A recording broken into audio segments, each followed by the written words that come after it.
Ya, jadi hati saya yang sakit oleh karena kekecewaan yang saya alami, karena hubungan yang kurang baik dengan orang tua saya, ya, and many different frustrations in my life.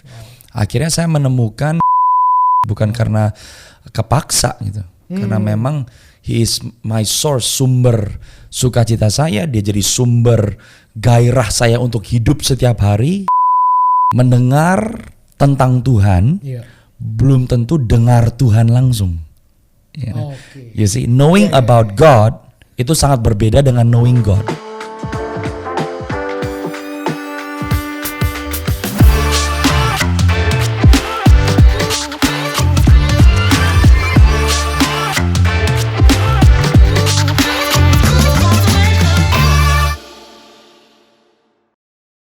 Halo semuanya, kembali lagi di program kita Today's Message Podcast. Bersama dengan saya, Hosea Claudio, kita akan ngobrol seru hari ini tentunya. Dan dalam podcast kali ini kita akan bahas tentang mendengar suara Tuhan sejak masih muda. Wow, biasanya tuh pendeta-pendeta yang udah besar gitu ya baru bisa dengar suara Tuhan. Dan langsung aja, narasumber kita di studio kali ini, Pastor Michael Wijaya. Halo Pastor Michael. Halo Hosea, thank you for having me. Thank you juga buat kesempatannya nih, bisa datang ke studio kita walaupun sibuk banget pastinya. Puji Tuhan, good to be here. Oke, good to be here.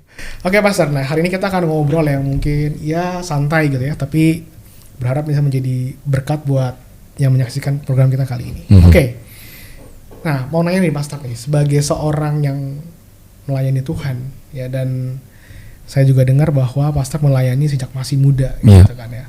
Apa sih yang membuat seorang Pastor Michael tuh tertarik dengan hal-hal yang rohani sejak masih muda? Karena mostly anak-anak muda itu kan pasti memikirkan how to be fun, seru dan sebagainya. Tapi why you can do it? The answer for me would be karena waktu saya mengalami perjumpaan dengan Tuhan, waktu saya umur 12 tahun, di situ saya melihat hidup saya yang tadinya nggak ada arah, yang tidak berarti, itu menemukan sekarang sebuah arti. Ya, jadi hati saya yang sakit oleh karena kekecewaan yang saya alami, karena hubungan yang kurang baik dengan orang tua saya, ya, and many different frustrations in my life. Akhirnya saya menemukan bahwa di dalam Yesus, di situ ada pemulihan dari jati diri saya yang hilang, gitu. Oleh sebab itu waktu saya akhirnya mengalami perjumpaan dengan Tuhan dan saya akhirnya lahir baru, mengalami kelahiran baru, and I surrendered my life, saya serahkan hidup saya kepada Tuhan. Di situ the trajectory atau arah hidup saya berubah. Dan saya mulai kejar Tuhan dan hal-hal yang berhubungan dengan Tuhan. That becomes a fresh passion. Karena mungkin waktu saya ada di rumah, waktu saya sekolah, saya nggak mendapatkan kepuasan yang saya alami setelah saya ketemu Tuhan. Jadi bisa dibilang that's it, an encounter with Jesus, perjumpaan dengan Tuhan, itu yang membuat saya akhirnya addicted to Him. Gitu, addicted to God. Because He was not just an idea, Tuhan bukan sebuah ide, Tuhan bukan hanya sebuah pengetahuan, tapi He is a person yang menjumpai hidup saya di dalam a moment where I was so low. Sebagai seorang anak, bisa dibilang anak yang mau menjelang remaja waktu itu, yang saya rasa saya nggak mempunyai value, saya rasa hidup saya ya begitu aja, nggak punya nilai. I'm not a good student. At the house I have no good memories with my parents gitu ya. Jadi waktu kita ketemu sama Yesus, Yesuslah yang menjadi kepuasan. And that's why I choose to continue to pursue God gitu, bukan karena kepaksa gitu, karena memang He is my source, sumber sukacita saya, dia jadi sumber gairah saya untuk hidup setiap hari. It's God. Gitu. Dan tentunya if it's God, then I have to be where God is always talked about, di mana Tuhan selalu dibicarakan, Tuhan yang jadi the focus and the center of the attention, yaitu di mana, di dalam tubuhnya, di dalam gerejanya. Wow. Berarti kalau gitu, kalau misalnya dengan apa yang Pastor alamin sebagai seorang muda yang memiliki addicted sama Tuhan, itu karena ada pengalaman. Jadi kalau gitu, menurut Pastor Michael sebagai hamba Tuhan dan juga anak muda yang pernah melewati itu, apa sih yang membuat banyak anak-anak muda sekarang yang sulit untuk adik sama Tuhan? Dan saya rasa jawabannya cuma satu. Karena anak-anak muda belum mengalami perjumpaan yang sejati dengan Tuhan.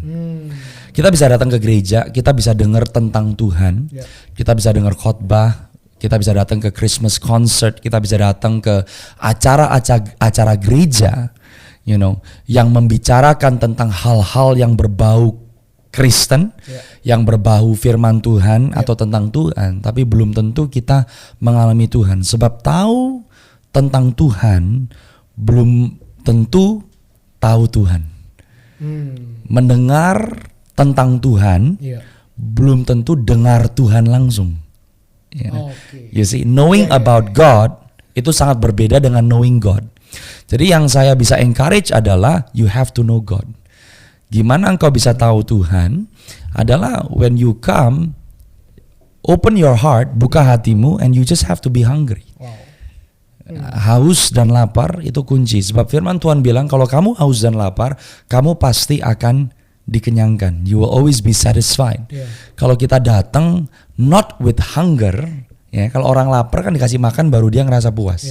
Tapi kalau udah kenyang, kamu nggak lapar, kamu disodorin makanan, you will not want to eat. It's the same way gitu. Karena seringkali kita berpikir Tuhan tuh memaksa. Tuhan nggak pernah paksa. He's always there.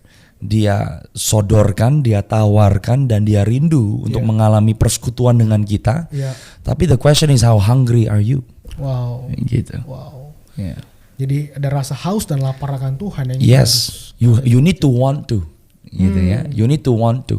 Saya sempat share waktu saya ada di Starji bahwa banyak orang mengejar keintiman dengan Tuhan. Tapi yang mereka mau kejar terlebih dahulu adalah kenikmatan atau kepuasan dari keintiman tersebut. Tapi keintiman dimulai dari kita ngerti bahwa keintiman itu sesuatu yang kita butuhkan. Until it becomes a need, it will not become a satisfaction. Gitu loh. Jadi harus butuh dulu. Harus butuh dulu. Dan faktanya adalah setiap orang membutuhkan Tuhan. Whether you admit it or not, you need God. Because there are things in your life yang you cannot control. There are things in your life yang kamu nggak tahu. Sometimes kamu udah bisa bikin putar otak, pakai your energy, your effort, mencoba segala sesuatunya. Tapi there are certain parts of our life that is reserved untuk Tuhan intervensi di situ. Jadi sebenarnya kebutuhan tuh ada gitu loh. So Tuhan nggak pernah bilang we have to come to Him perfect. Kita harus come to God, dengan satu cara berpikir yang tertentu, sikap yang tertentu. God says come to me just as who you are. Waktu kita datang dengan apa adanya kita, tapi kita haus dan lapar karena kita tahu membutuhkan Tuhan. That is the first contact point. Gitu.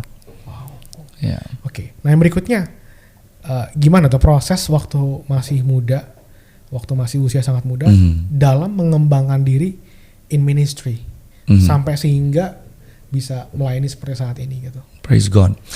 Waktu saya lahir baru, saya umur 12, bisa dibilang 1 bulan setelah saya lahir baru, saya langsung melayani. Dan pelayanan pertama saya itu yang bagian gulung kabel dan angkat kursi di gereja. Yang namanya masih kecil, hati lagi berapi-api. I think kita sekarang punya konsep, khususnya di gereja in modern times, bahwa pelayanan tuh berarti yang harus dilihat orang. Pelayanan berarti harus berkhotbah. Pelayanan berarti harus on the stage. Sedangkan pelayanan adalah it means you are serving.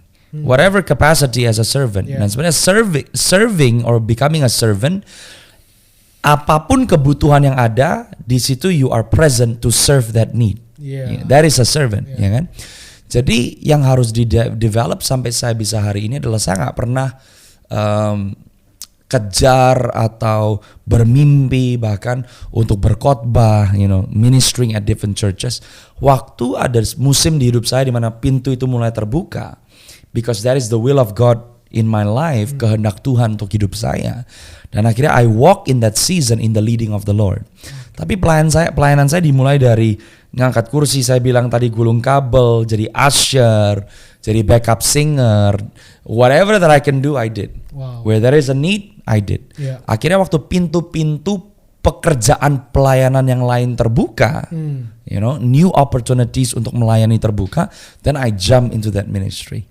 gitu. Tapi dimulainya dari untuk mengkultivasi sebuah hati, memiliki hati dan satu sikap hidup di mana apapun yang saya bisa kerjakan, yang saya bisa lakukan untuk Tuhan, I will give my best.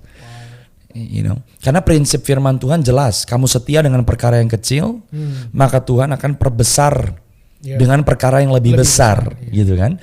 Nah, kecilnya sebuah perkara untuk orang-orang berbeda itu takarannya berbeda-beda, gitu loh. Ada orang yang mulai pelayanannya mungkin dari sejak kecil muda, misalnya dia jago nyanyi, dia mulai bernyanyi di depan ribuan orang. Tapi buat orang itu perkara kecilnya. Ya, ada orang yang nyanyi di sebuah setting cuma di depan 2 orang. Tapi itu perkara kecilnya gitu loh. Jadi itu bukan perkara kecil, itu bukan the size of your responsibility gitu. Tapi apa yang sedang dipercayakan kepadamu hari ini, itu yang kamu kerjakan dengan sepenuh hatimu. Gitu. Kalau saya bisa kasih example, Tuhan bilang sama Abraham di kitab Kejadian pasal 22 bahwa keturunanmu akan seperti bintang di langit dan pasir di laut. Ya kan? It's very interesting. Tuhan pakai sebuah picture atau gambaran tentang suatu ciptaan bintang, one of the biggest creation, salah satu ciptaan yang paling besar yang ada di jagat raya. And in the contrast, Tuhan kasih gambaran ciptaan yang salah satu yang paling kecil yang diciptakan Tuhan, yaitu pasir. Nah, konsep yang saya bisa tangkap dari firman tersebut adalah God will always give you big visions. Visi dengan Tuhan atau visi yang dari Tuhan itu selalu akan melampaui kemampuan kita sebetulnya. Because that is a vision from God. The vision of God itu selalu lebih besar dari kita. Nah, when we journey with God, kita yang diperbesar oleh Tuhan supaya kita bisa match dengan visi yang Dia rindukan tergenapi dalam hidup kita. So you can have a big vision, tapi jangan lupa pasir kecil yang ada di tanganmu sekarang. Kamu nggak bisa gapai bintang, kamu nggak bisa pegang bintang, tapi kamu bisa pegang pasir. Kamu bisa pegang dengan apa yang Tuhan percayakan ke kamu sekarang. Your work, pelayanan kamu di gereja lokal, sekolahmu, keluargamu, itu perkara kecilmu. No matter the size, kalau dibandingkan dengan punyanya orang lain. Tapi you are faithful with that, Tuhan akan bawa kamu menggapai bintang, the vision yang Dia kasih buat kamu. Wow. Jadi untuk menggapai bintang itu justru kita menunggu timingnya Tuhan. You wait for the timing of God. You wait for the timing of God. Karena you see, setiap musim hidup kita kan kita ngelewatin musim. Betul. Sebelum kita ada di musim masa depan kita, kita ada di musim sekarang kita. Sometimes kita udah too caught up di musim masa depan, sedangkan musim yang sekarang ini keteteran nih. And that is not the character of God. Yesus dijanjikan nama di atas segala nama. Tapi untuk Dia ada di musim memegang nama di atas segala nama, di mana semua lutut bertelut, semua lidah mengaku. Dia jalanin dulu musim Dia ada di bumi pertama kali, yang diludahin orang, dicerca orang, dihina orang, karena that is His now season. Dia lewatin musim itu, Dia masuk di musim yang berikutnya. Wow. Gitu. Bahkan Dia sendiri sebenarnya udah tahu bahwa Dia adalah anak Allah, tapi waktu di muka bumi ini sempat orang kan cuma anak tukang kayu gitu. Betul, kan, ya. Betul. Orang nggak bisa menghargai Dia sebagai Tuhan gitu. Betul. Tapi Dia bisa melewati itu semua. Dia melewati itu semua karena goalnya cuma satu, untuk melakukan kehendak Bapa. So, you know, saya bertanya-tanya, Tuhan Yesus, Raja segala raja, selama pelayanannya di bumi pertama kali, hanya berkutat di dalam bangsa kerajaan Israel waktu itu, ya kan? Dia ada di Yerusalem, di wilayah Yehuda, dia ada di Galilea. Pelayanannya bisa dibilang di situ. Skopnya kecil gitu ya. Sekarang kalau mau dibandingkan dengan hamba-hamba Tuhan yang besar, ya, like Benny Hinn gitu misalnya, he travels all around the world. Dia pergi ke bangsa-bangsa, ya kan, skopnya. Bahkan Rasul Paulus pun yang tadinya penganiannya jemaat, waktu Tuhan panggil dia sebagai seorang rasul, pelayanannya ada di Asia Kecil. He travels dari tempat-tempat, kota-kota yang berbeda-beda. Intinya lebih luas jangkauannya daripada Tuhan Yesus. Ya kan? Tapi pertanyaannya, kenapa Tuhan Yesus nggak bisa pergi seperti Rasul Paulus pergi gitu? Apakah dia nggak sanggup? Apakah dia nggak bisa? Ya kan?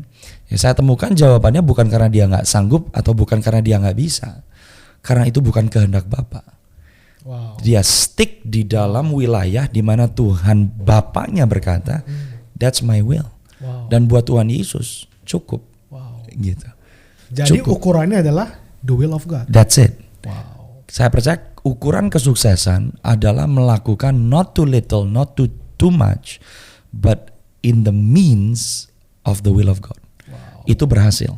Sedangkan dunia mengajarkan kita berhasil berarti you need to be the best.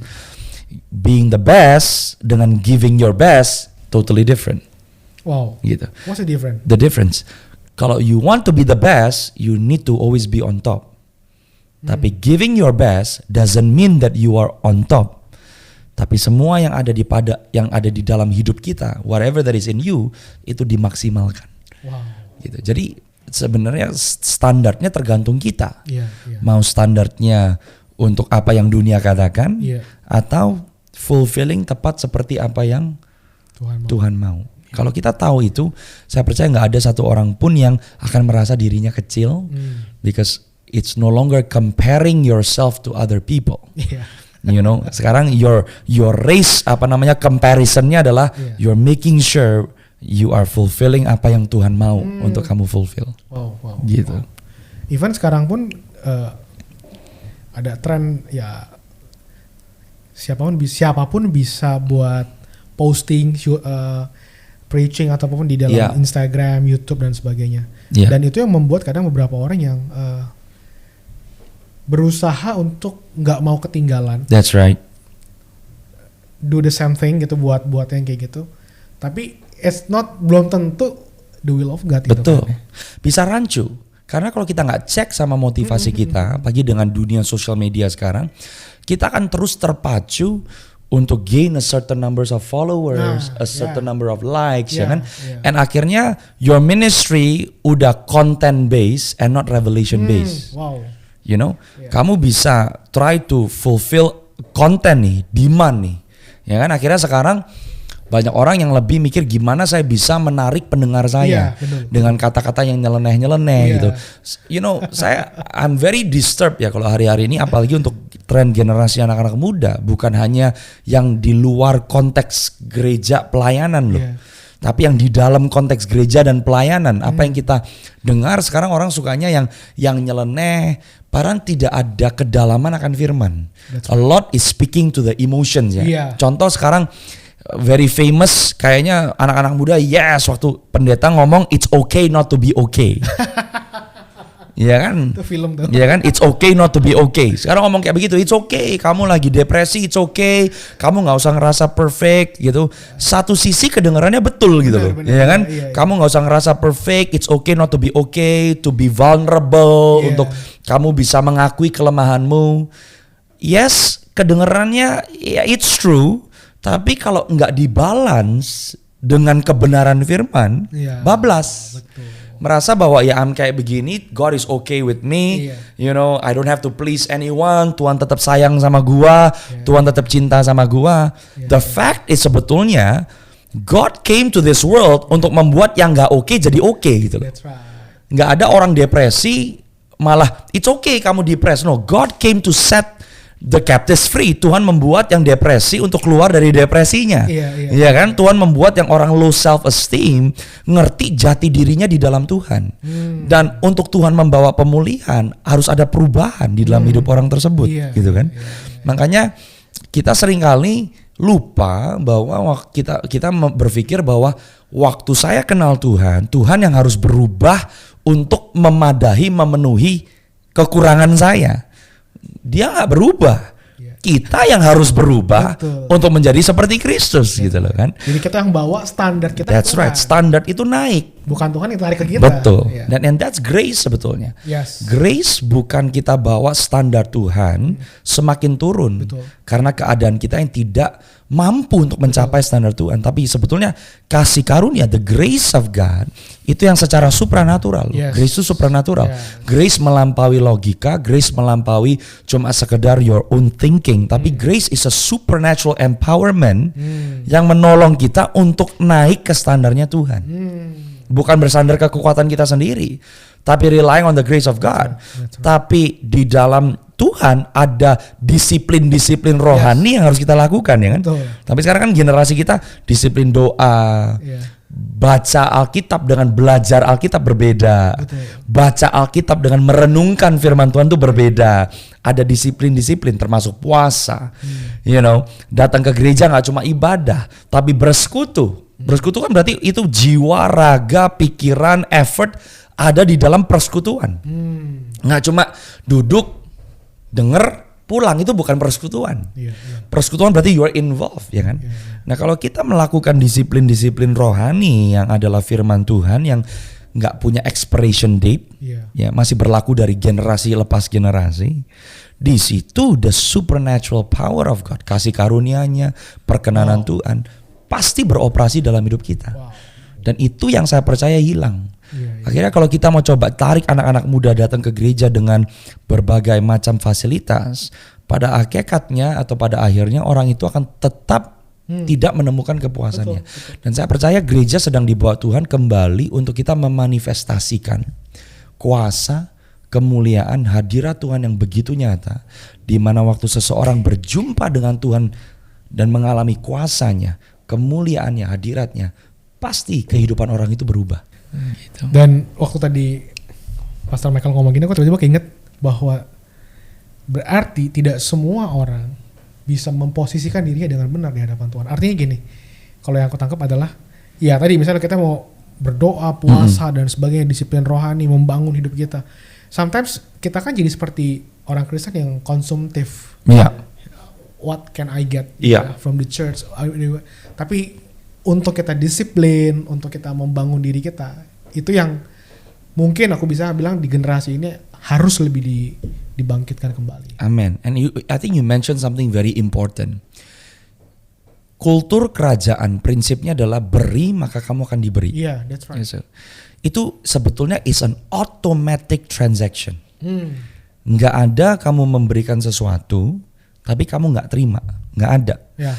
Even kekristenan kita, ya kan, itu dimulai karena kita menerima kasih karunia Tuhan. Iya kan? Betul. Waktu kita menerima kasih karunia Tuhan, kita terima loh hadiah loh. Nah, tapi yang memberi kasih karunia itu juga harus menerima bagiannya. Apa sih bagiannya? Hidup kita. Iya, betul. Iya kan? Karena bukan kita lagi kan. Dia bayar hidup kita bukan dengan emas, perak, permata, tapi dengan darahnya yang mahal. Dibeli loh. Firman bahasa Alkitab adalah dibeli. Jadi kan kalau kita udah dibeli, berarti milik kita lagi. Betul, kita udah pemilik yang beli dong seharusnya kan. Nah, tapi banyak orang Kristen nggak sadar, waktu kita udah terima keselamatan dan kita belajar untuk mempersembahkan hidup kita kepada Tuhan, itu adalah kunci untuk berikutnya. Semua benefit yang ada di dalam kerajaannya sekarang, di mana oleh karena pemberiannya dia itu kita udah jadi bagian dari kerajaan itu. When you learn to devote yourself to God, that's the first step untuk kamu bisa menerima sekarang the other benefits. Kamu udah terima benefit pertama nih, keselamatan. Dalam keselamatan itu kamu nggak cuma terima keselamatan sebelumnya, kamu menerima hidup yang berkelimpahan. Ada firman kan, Yesus datang membawa hidup dan hidup yang berkelimpahan. Betul. Kamu punya benefit sukacita, kamu punya benefit damai sejahtera. Firman Tuhan berkata, waktu kamu cari dahulu kerajaan Allah, pakaianmu, makananmu, kamu nggak perlu pusing. Jadi benefit pokok-pokok kehidupanmu itu bagian ditambahkan. Exactly. Jadi sebetulnya waktu kita belajar memberi hidup kita kepada Tuhan, kita akan terima. Gitu loh. Kita akan terima benefitnya karena it's always a transaction. Nah, tapi orang mungkin berkata, loh kalau kayak gitu berarti berkat Tuhan kayak kita beli dong. Jadi kayak kita harus kasih dulu. Bukan. Bukan masalah bahwa kalau kita nggak kasih ke Tuhan, Tuhan nggak bisa kasih. Bukan. Karena Tuhan lebih besar dari otak logika kita yang taunya cupat seperti itu. Betul. He's the God of all gods. Yes. Dia yang punya jagat raya, langit bumi punya dia. Betul. Ya kan? Jadi tapi kita nggak boleh lupa bahwa hubungan manapun yang intim, yang berarti ada mutual trust and respect. Iya kan? Kalau kamu sayang sama orang, nggak mungkin kamu cuma mau porotin orang itu dan terima tanpa kamu mau memberikan sesuatu yang terbaik untuk orang itu. Yeah. Jadi targetnya bukan karena Tuhan bisa atau nggak bisa, tapi karena membangun sebuah culture of love with God yang genuine, yang deep sama Tuhan. Jadi nggak superficial gitu. Kalau nggak kita bisa tetap jadi orang Kristen yang merasa Tuhan tuh kayaknya jauh di sana dan kita so far away. No, tapi He wants us to be so close. Bahkan Firman bilang closer than a brother. Wow. Ya kan? Jadi sahabat yang karib gitu. Ya, nanti you can share your heart apa. Jadi sebelum kamu minta, sahabat kamu pasti rindu. Tuhan tuh rindu kasih yang terbaik buat kamu gitu. Bahkan kalau misalnya aku renungin lagi ya, kalau kita emang sayang dengan seseorang, even kita nggak mikir untuk mau minta sesuatu sama mereka. Absolutely. Kita want to give. Bahkan kalau mau ini kayak, aduh nggak enaknya dikasih nih. Gitu. Iya, betul. Kamu cuma maunya memberi kan. Iya. Tapi otomatis kamu pasti tapi terima. Dapet, iya. Kamu pasti dapat. Iya. Karena orang itu juga sayang banget sama kamu gitu. Benar. Iya kan. Iya. Jadi itu udah kultur sebenarnya. Jadi saya perhatikan bahwa waktu Tuhan Yesus katakan bahwa when you give, it will come back to you. Yeah. Itu automatic. Yeah. Kalau kita tahu cara mainnya, it's automatic. Makanya Tuhan Yesus bisa bilang sebelum kamu minta bahkan, sebelum kamu minta, Bapamu di surga memberikannya kepadamu. Wow.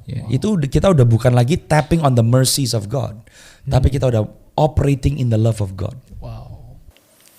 Oke, Pastor. The next question is, mungkin boleh cerita nggak sih apa yang menjadi pengalaman Pastor sebagai seorang pelayan Tuhan yang membuat Pastor Michael tuh benar-benar cinta sama Tuhan itu? Maybe your personal experience that you can tell to me. Well, ada banyak experience yang turning points in my life that make me just fall in love all over again with Jesus. Tapi satu hal yang tidak sampai hari ini never cease to amaze me, yang nggak pernah membuat saya itu makin kagum dan takjub kepada Tuhan, melihat hidup orang-orang yang diubahkan. Wow. Gitu. Wow. Melihat orang-orang yang hidupnya terpuruk bisa pulih, hubungan keluarga yang udah nggak punya harapan bisa pulih. Apalagi kalau kita melihat bagaimana Tuhan secara supranatural menyembuhkan orang-orang yang sakit gitu ya. Wow. That never amazed me to see the love of God untuk umatnya. Kasih Tuhan untuk ciptaannya sendiri. Itu yang bikin saya semakin hari semakin kagum akan Tuhan. Apalagi di dalam pelayanan gitu. Wow. Itu melihat orang-orang yang hidupnya dijamah oleh Tuhan. Mereka bisa dijamah oleh pelayanan saya, tapi kan pada akhirnya itu bukan saya, tapi Tuhan yang bekerja lewat hidup saya gitu. Betul. Jadi kadang-kadang mau capek, bisa berdoa, doain orang sampai 1:30 pagi, ibadah sampai 1:30 pagi nih berapa hari yang lalu, melayani ibadah jam 7:30 malam. Habis selesai ibadah, doain orang satu-satu, datang dengan kebutuhan mereka, berdoa, menyampaikan apa yang Tuhan sedang mau katakan untuk orang-orang itu. Ada yang nangis-nangis dan dilawat di jamah. Pikir baru jam 10:30, jam 11.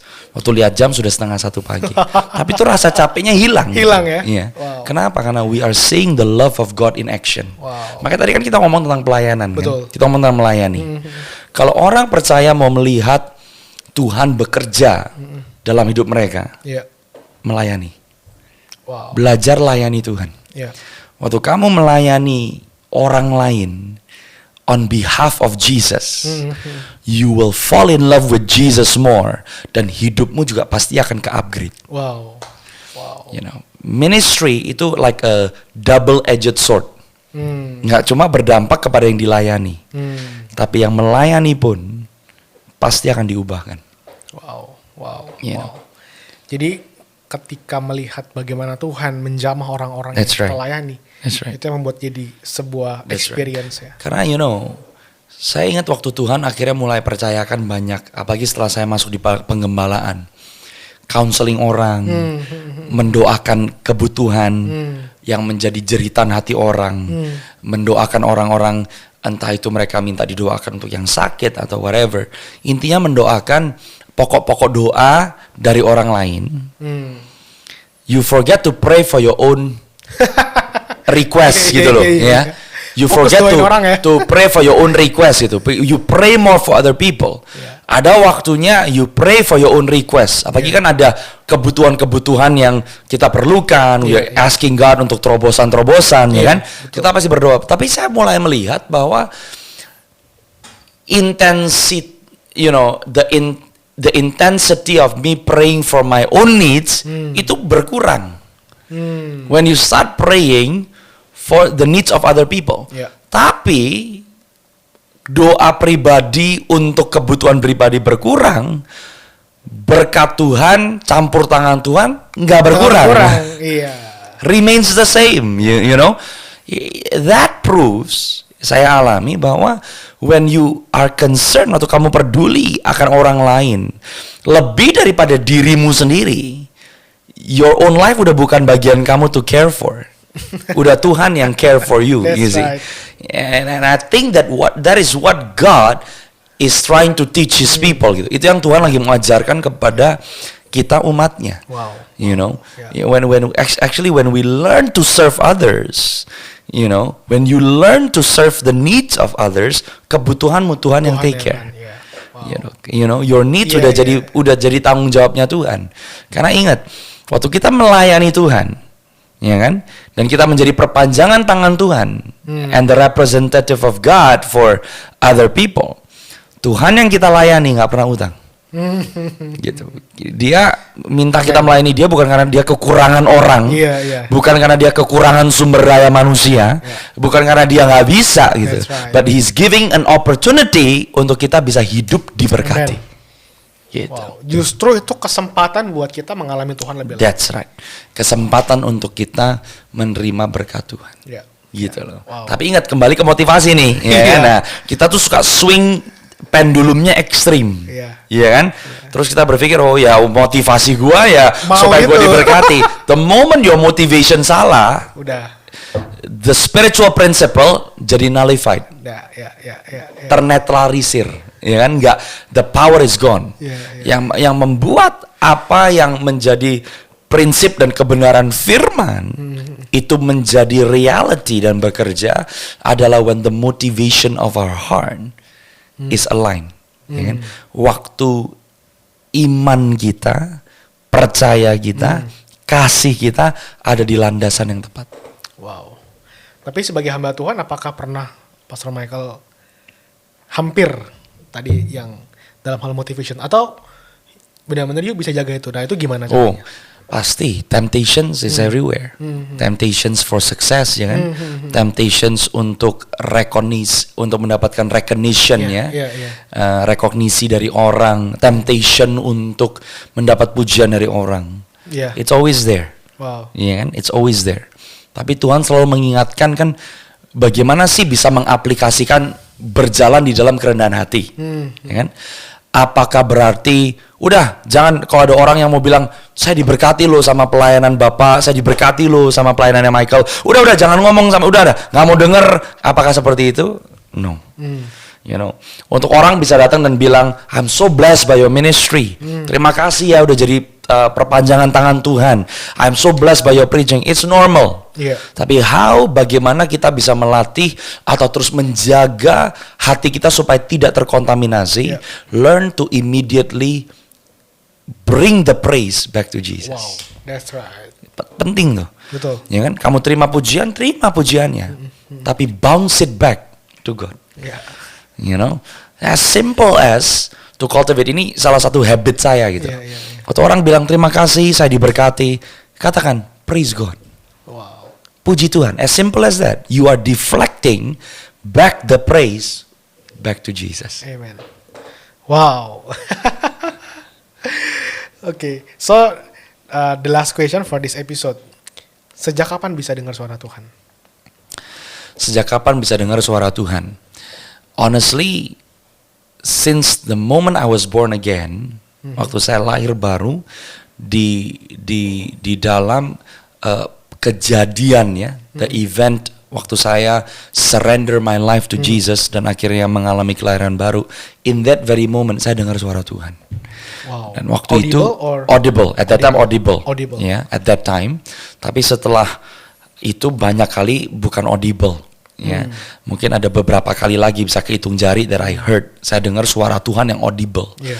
Tapi since that moment on, I hear the still small voice of God. Wow. Yeah. I recognize the voice of God dan akhirnya mulai terus dilatih bagaimana mendengar suara Tuhan. Jadi kalau ditanya mulai dari kapan? Mulai dari saya lahir baru. Wow. Gitu. Oke, Pastor, kita akan lanjutkan pembicaraan kita di episode berikutnya. So, buat Anda yang menyaksikan program ini, jangan lewatkan untuk bisa dengar Today's Message Podcast pada episode berikutnya. Dan jangan lupa juga untuk bisa klik subscribe dan tombol loncengnya sehingga Anda bisa mendapatkan notifikasi dari setiap episode terbaru Today's Message Podcast. Saya Jose Claudio, pamit undur diri. Sampai jumpa minggu depan. Tuhan Yesus memberkati.